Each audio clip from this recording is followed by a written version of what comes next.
true citizens were able to see the film. So thank you for showing up on a, was it Tuesday night? Wednesday night? I know that many of you have a cubicle or a classroom or a courtroom to be in early tomorrow. So thank you for your sacrifice. Yeah, this looks like a cubicle crowd to me. So, I've been a fan of Henry's for 30 plus years. He's good at a lot of things. Great at music, great at writing, great at speaking in front of crowds. He should probably just be up here by himself, actually. But and you've done a lot of acting, and you've had a lot of memorable, smaller parts. But this is your first leading role, right? Yes. When I saw the film, first I read about it in the Weekly did a nice piece on it, right, a few weeks ago. Christian asked me if I wanted to be involved, and I said, well, yeah, it seems like it's going to be awesome. I love Henry. I want to check it out. They sent me the link. I watched it, and I thought, this thing has to have been made for Henry. It's so perfect. You're very self-disciplined. You're routine-oriented. Right. You waste no time on the superfluous. I try not to. Make social interaction a little. Right. But I mean, you have gotten funnier through the years. You actually a lot of gray hair will do that to you. But you know what? First of all, I did, when we spoke before, I found out it actually was written for you, and I'm so glad to know that. It's such a perfect fit. But I want to hear the story how the project came together.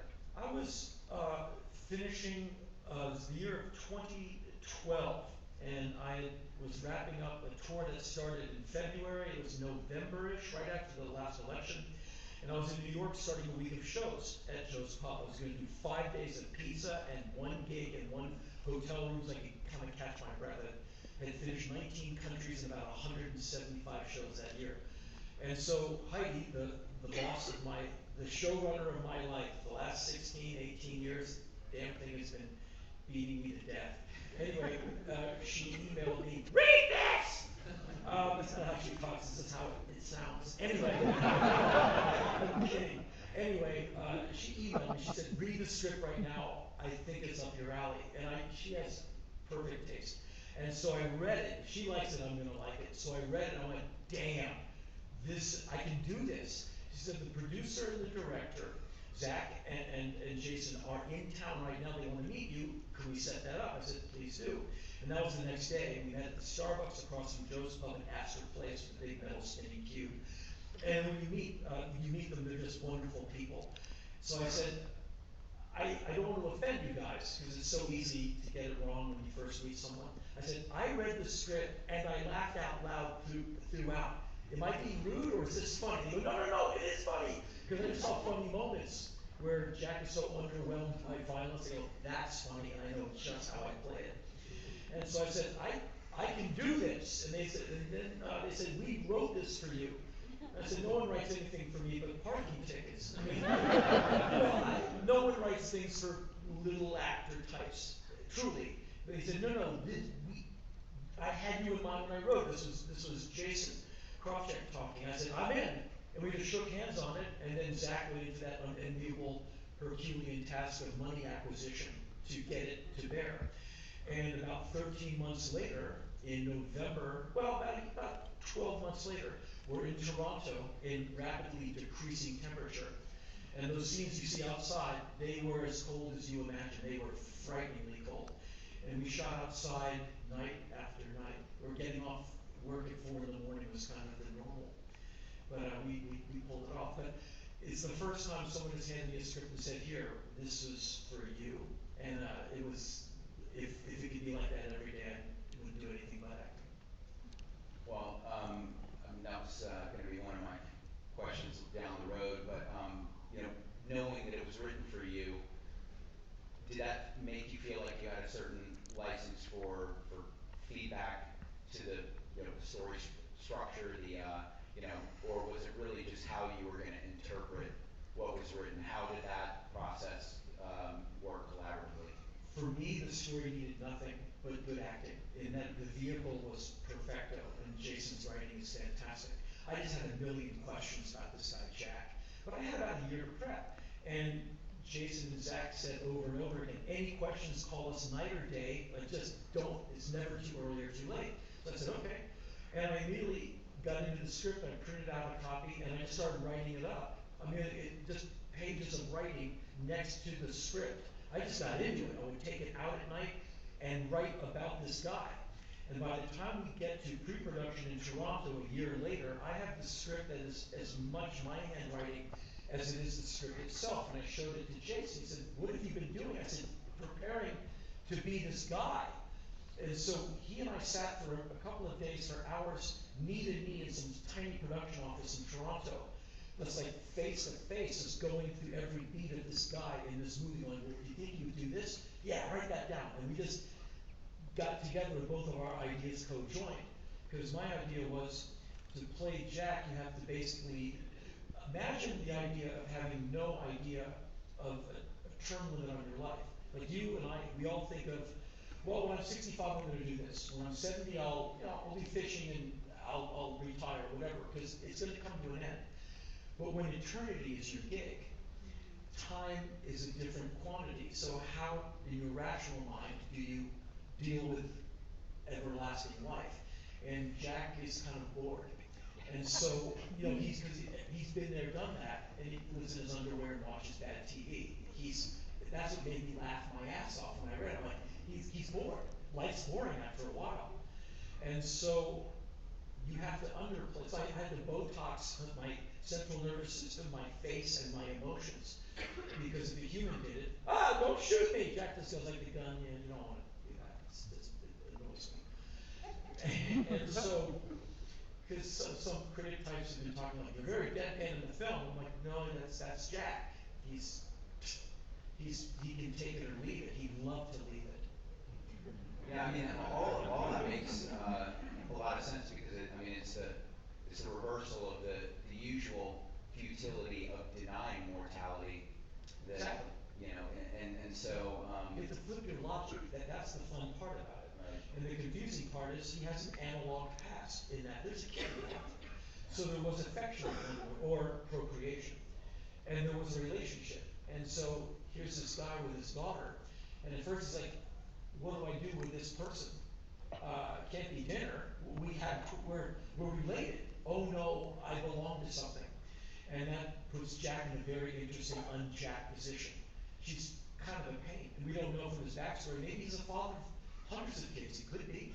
He seems to have the biology, the mortal biology to procreate. But it's 20 whatever, and he's got a kid, a wise ass, smart, inquisitive young daughter who wants to know who's my deadbeat dad, who doesn't hang around. And so that's an interesting moment in Jack's whole bingo diner TV rhythm. Well, that's where I think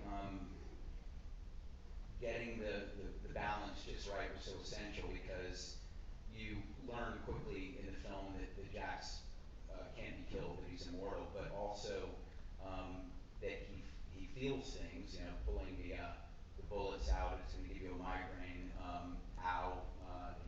but even if he's underplaying it, there's enough of a humanity that what comes across to me is a sort of a sadness that there's no point in attachment because when you're going to outlive everyone, you're just going to watch them kill themselves, kill others, go away. You watch your own daughter die of old age. Right. And so why hang on to anything? I think that's a really profound device within the film, and it also creates a lot of opportunities for humor. I mean, there are a few films that I think do this really well, and I was wondering if there was any inspiration. I think of Fargo, the Coen brothers, I think are really great at this sort of thing. Well, Was there good anything point. that you drew from inspiration-wise? I just drew from the idea of flipping the script on what we normally think of, the arc of your life. Right. Better see this guy, you never know, he might toddle off one day. Or I better do this and check it off the bucket list. Why are you in a hurry? Because I'm not here forever. That's why there's a bucket list. You get it done before you're done. And to throw out all of those notions of that, all of a sudden you're doing everything differently. And I'm just trying to show this, he has a very utilitarian thing with eating, walking, But there's one moment or two where I'm with the daughter, and she's being a wise ass, Jordan, an amazing actress, and I'm kind of going, all right, she's got some game, and these two, the waitress and the daughter, are getting along, and I really want to order my food, and usually it's all about me, and now there's this person. There's this one moment in the film, and you might find this interesting. There's the scene where we're walking outside. I'm walking Kara home. Jack's walking Kara home. She goes, "What do you do for a living?" And I go through several centuries in between. We shot that on a very popular street in Toronto, just running gun. We're just shooting it. And at one point, people are in the restaurants to our right, like, knock, knock, knock. We're like, okay, take two. And it's like minus 20. And now our faces are getting so cold, we can't talk. So we have to like go and warm our faces so we can actually make our mouths move. And then we go by take two, and I'm like 2 pages into this thing of silver miner, gold miner, deep sea diver, horse trainer. And then a car drives by, Rollins! All right! Back to one. Because we just want to get one clean master shot. But the best diversion, and we now have a black piece of cloth shielding us from the street, so there's this less opportunity to see, hey, they're making a movie. So we're walking down the street, and it's bitterly cold. It's minus something. It's awful. The film crew are in bulletproof, like, parkas. They look like the Michelin Man and woman holding cameras, microphones, whatever. And a guy, an elderly gentleman, pops up from underneath the cloth. Are you making a documentary? We're making a small budget independent film, but we're now freezing to death because he won't let us do this scene. But in that walk home, there's a moment where I drop. She goes, well, this is me. This is where I live. And she's hoping for, well, maybe he's going to kiss me. Because she finds me oddly interesting. When I come into the diner, nice enough guy. What's his story? She's a little lonely. And I see this woman who's like, here it is. I'm here. And there's something analog in me going, yeah. When the woman goes like, you go right over there. And I'm like, what am I doing? And we rehearsed that. I said, it can't be too long because it's corny, but it has to be long enough to where you wonder what my problem is. She can't understand why I would walk away from the kiss. And I have to show like I can't because of all those things you said. So we rehearsed that in freezing cold in front of that doorway, and we had it, and we told the director, we said, shoot this, we got it. We did that in 2 takes, and it was just for me the most important scene of the whole film, because he wants to cross a line, but he knows he's screwed, and it shows his pain. And we want to get all that to read in her faces real strong. Her confusion and my desperation. Yeah, she was tremendous.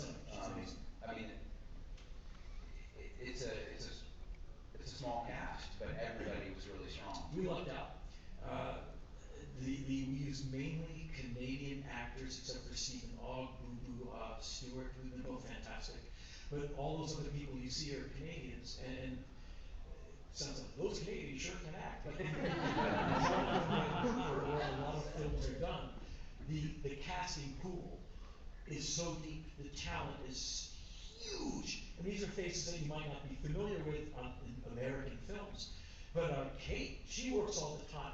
And she was a black belt killer actress. And she just was there every time. It's an honor working with someone that talented. They also look Jordan as well.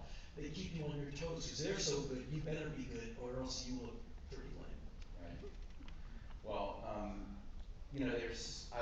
very familiar with your work, your writing, your stand-up, and you don't always have a favorable opinion of organized religion or trendy vampire movie franchises, things like that.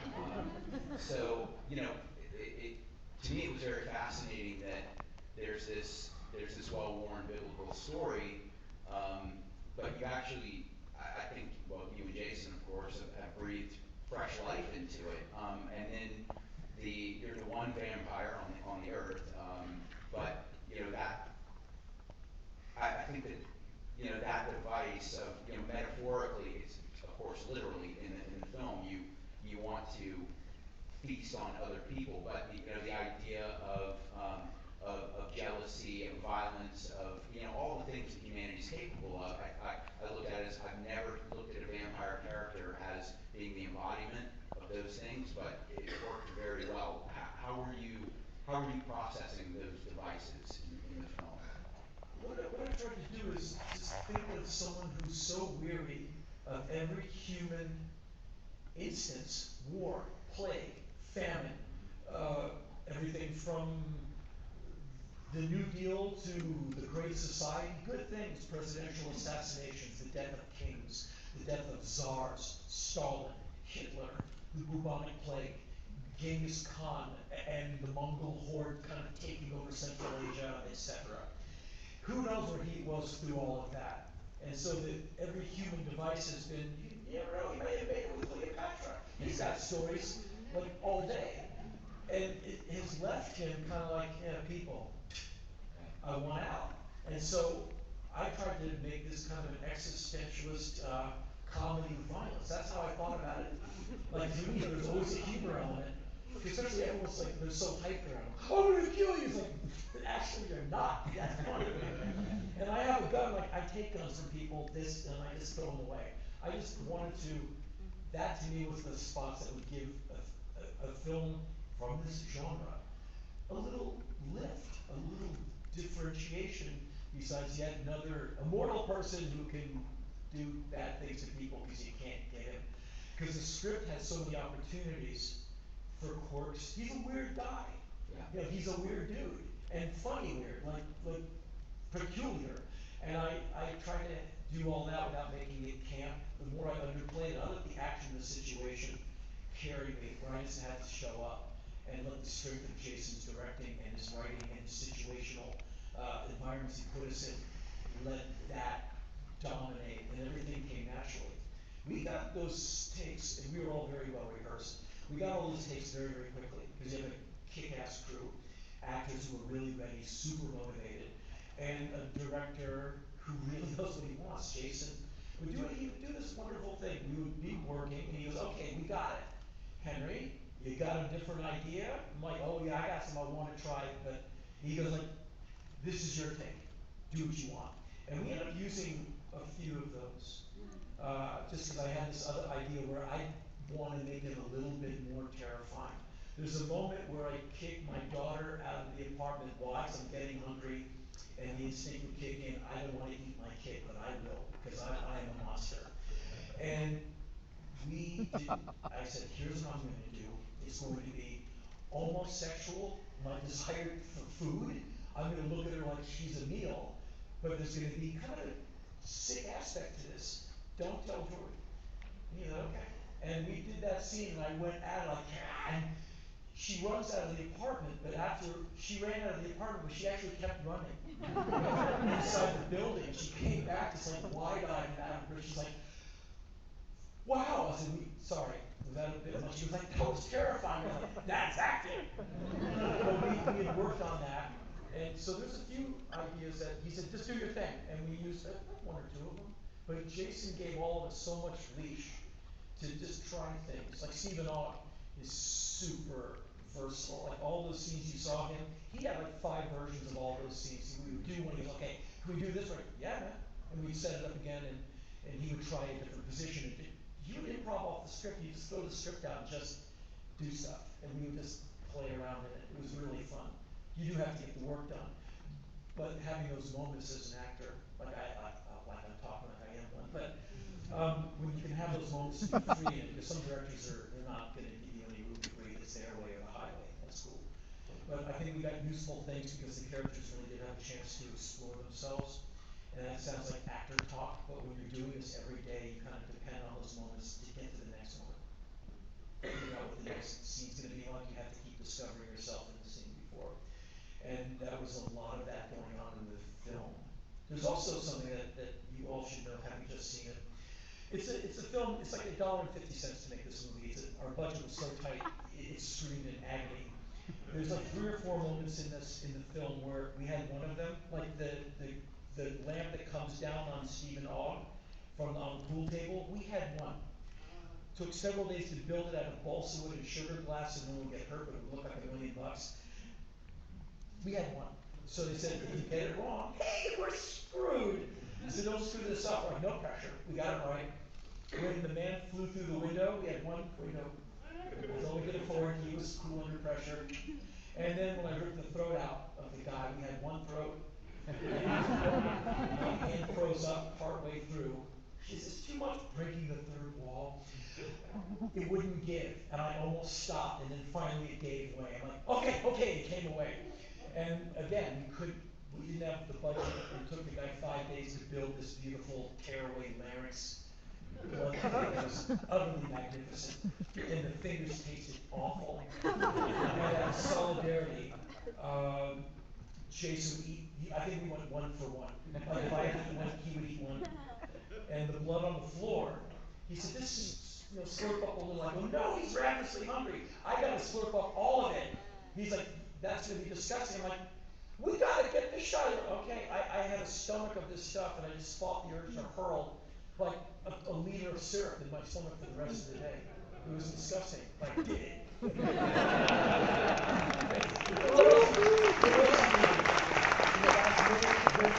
sorry, I can't slurp syrup off a factory floor. Just do it. Sorry for telling you too much. Well, I read that there was a possibility that this might continue as a television series. Is that? I read the Wikipedia page. If it's public domain, fair enough. Jason has a very active mind. The guy, he just writes when he's writing about. He's fantastic. He's amazing.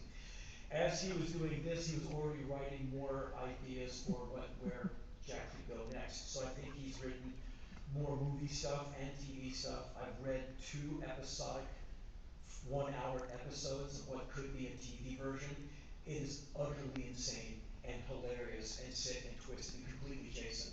I wish he was here. You really dig him. But he sent me like episodes 10 and 11 of some season, and I read them immediately, and they are so wild. Like if we could get it made, it would be one of the strangest things that would ever hit TV. In the wake of Dexter and a few of the other things that are out there, I mean, I actually think that the people are open to something with some moral ambiguity that really looks at the layers of life in a more sophisticated way, but in a really fucking funny way too. I think that's what this film did. It looked at life in a very sophisticated way. In that you can't die. What do you do with all that time? Because I'm 54. I would love another 100 years. There's a lot of things I want to do, but having a cap on it gives you a little fire.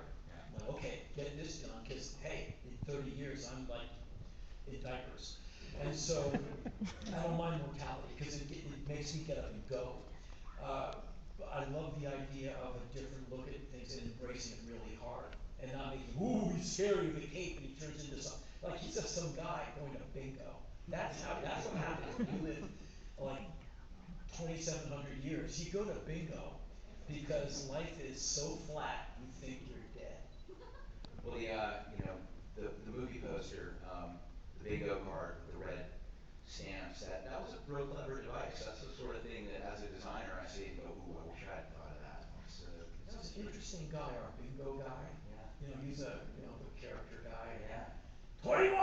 Yeah. 21. He was wonderful. But that something as innocuous as a bingo and the waste of time most people consider that to be. So, Dave, you know why he goes and hangs out with older people? They're not as delicious. Exactly. Yeah, full of medicine. He's not tempted. He can be with people, do something, and not go, damn, man, you're a steak. And that's what he says. It allows me, why bingos? Because I can just, and we came up with that. I said, like, it's not good eating. And Jason said, not good eating. There could be cancer. It's just not delicious. And so he can be around because it's not a temptation. But once you're aware of that you're Cain and what the history with Cain and Abel is, and et cetera, a lot of the dialogue, there's a second layer to it. I've watched the film a couple times now.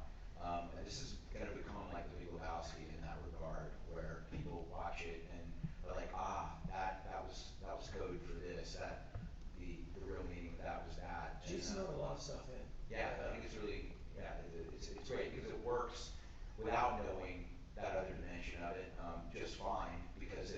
there's a mystery to it, but it's that much more enjoyable once you start to figure out what's really happening.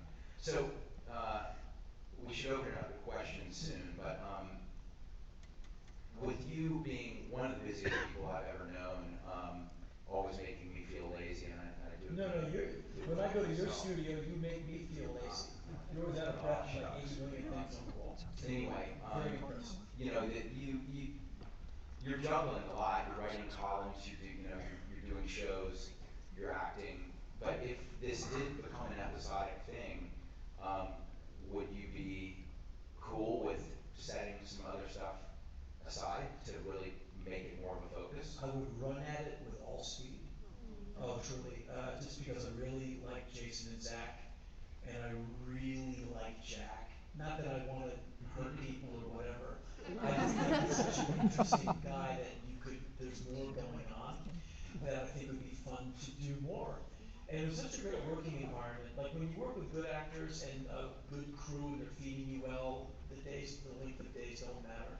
And you're kind of sad when it's over because the real world is traffic and phones, and we had a month of just this wonderfully insane hyper reality that we lived in. And I distinctly remember getting up the next morning after the rap party in Toronto and heading back to Los Angeles, just going, wow, I'm missing this so much sitting at the airport. I wish we were setting up for. I still have the boots. The boots are covered in blood. I said, what do you do? He said, you can have those. They're done. And I still have them. I use them all the time. And I look down at all the fake blood on them. I'm like, damn, I missed that movie.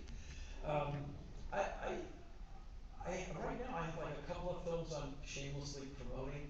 There's another film, I actually wrote it, and it got shot. So I wrote it and I acted it, which is one of the strangest, maybe the single strangest acting experience I've ever had in my life. Where I'm in a scene with dialogue and everybody is saying things that I wrote.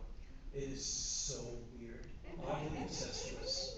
I mean, like, what you're gonna say, yeah! It was, I don't know what to compare it to. It was fascinating. So, that was. Do you want to tell everyone the name of it? Oh, well, you can watch parts of it online. It's called Gutter Demeron.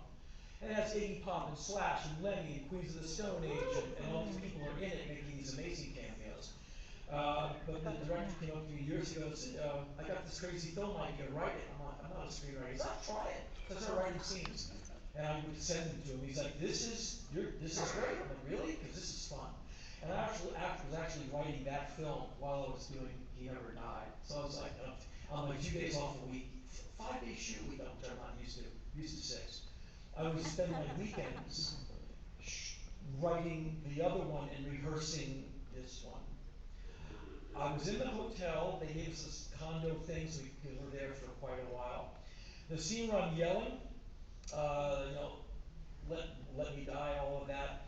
I would hit the treadmill for a long time with Slayer in my ears because it keeps you motivated, rehearsing those scenes. Like the script on the thing, on the treadmill, the knees have long left the building, and I'm really getting into it. Slayer's the soundtrack, and I'm deep in it, and something grabs my arm. I flew off the treadmill and fell. A kind woman had walked up, thought I was having some kind of fit, and wanted to ask if I was okay. The skin got bleeding out. The script had flown across the room in a 3-ring binder, and I pulled out, I go, what?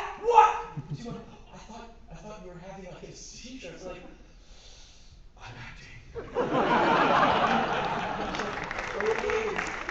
Have a nice day. I'm like, sure. So I said, I'm sorry for upsetting you. You were yelling. I'm so sorry. No one should hear me go like, let me die! Just the two of us in there. She must have thought, she was coming. When hands-free devices first came out, I thought, wow, there's a lot of schizophrenic homeless people around just seeing people talk to themselves. First guy I saw talking to himself with a Bluetooth thing on his head was Jesse Jackson. He walked by me, O'Hare, somewhere. He's like, oh, that must be one of those things. This is on, it's blue. I go, he's got the Bluetooth.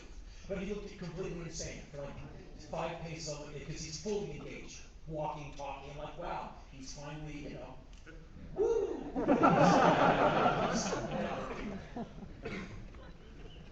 Well, I'm sure somebody's got some